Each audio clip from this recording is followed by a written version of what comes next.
I'm going to show you how to cut a bicycle kickstand so it properly fits your bike. Basically, you want your kickstand to allow you to tilt your bike slightly and have the bike stand upright. You don't want the bike to be too upright or it could tip over when the wind blows, etc. And you don't want the kickstand to be too short because then you'll get a lot of lean and again the bike could tip over. So you want to get it just right. I'm going to show you a kickstand that I'm holding now. So this kickstand here is made of aluminum. You'll find that most kickstands made today at bike shops or maybe you get it at a hardware store are probably made of aluminum. So if you have an aluminum bike stand, you can cut it with a hacksaw. You can get a hacksaw from your local hardware store for about $5 or $10 for a basic one. This particular kickstand has some numbers at the bottom, but I wouldn't rely on them too much. We're going to kind of eyeball, attach the kickstand to the bicycle, judge how much needs to be taken off, and we're not really going to pay attention too much to those numbers. But it is good to pay attention to the angle of those numbers, that little slit mark under each number. We're gonna do that. Now, the most common problem people have when they cut their kickstands is they take too much off. They say, "Oh, my bike is too upright. I need to take a bunch off so that the kickstand will work better." Well, you don't want to do that, obviously. So what I recommend is taking only a very small amount off, and it's going to be less than you think. And if you still haven't taken enough off, then you can always go back and cut it a second time. So I'm gonna lean a bicycle now to give you a better idea of how much lean you should have. Okay, so now I'm gonna show you that bicycle. Here it is. It has its kickstand on.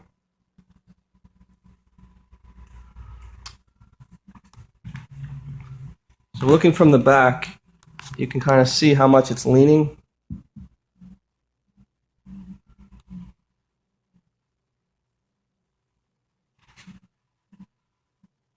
And hopefully that gives you an idea of the type of lean.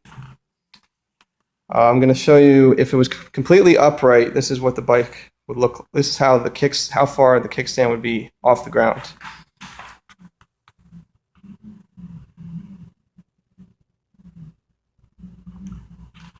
Now that's not very much. I measured it and it's between 1/2 inch and 1 inch where the bicycle is completely vertical with no lean whatsoever.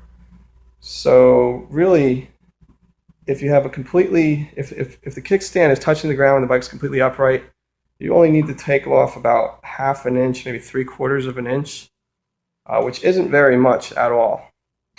So now we're going to cut with a hacksaw. We're going to cut the kickstand down to size. And if there's any confusion with that last bike I was showing you, that is a properly mounted kickstand with the right amount of lean. Kickstand I have here is for my other bike, and right now it doesn't have the proper lean. There's hardly any lean at all. So I'm going to cut about 1/2 inch off of the kickstand. And here we go with the hacksaw.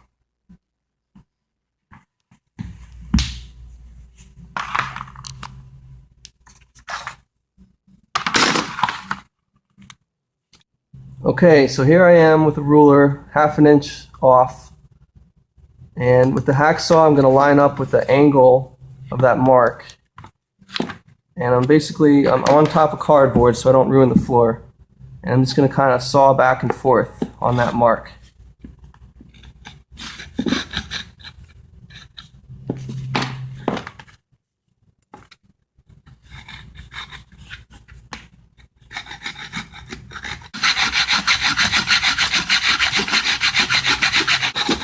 When you get about halfway through, you might have issues with your handle hitting the floor. So if that happens, you can kind of rotate halfway around or 1/3 of the way around to pick up where you left off.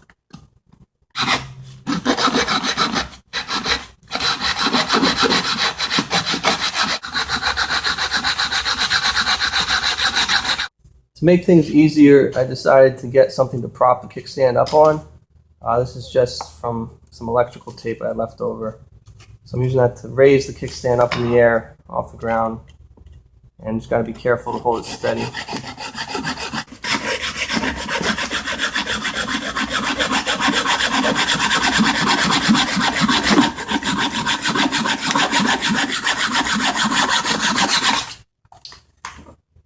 And there you go. It's completely chopped off. Only took off about 1/2 inch. See there? That's the original. So now we're going to put the kickstand back on bicycle and see if we have the right amount of lean. And before I put the kickstand back on, I'm actually adding a rubber stopper. I picked this up at a bike shop for a couple bucks. This I got, it's good for hardwood floors so you don't scratch up your floor with metal. And it also gives you a little more traction even if you're on pavement so that the kickstand won't slide around on you. Okay, and here's the final product. As you can see, the bicycle has a good amount of lean to it. And the kickstand is, holding it up the way it should. But if I had taken any more off, like even another 1/4 inch, the bike would probably be leaning too much. So I could have even started taking off less than I did. So I took a little bit of a risk by taking a full 1/2 inch off. So again, all you need is a hacksaw. There's a very high percentage chance that your kickstand's aluminum, which is fine for cutting with a hacksaw. And that's about it. Let me know if you have any questions in the description below.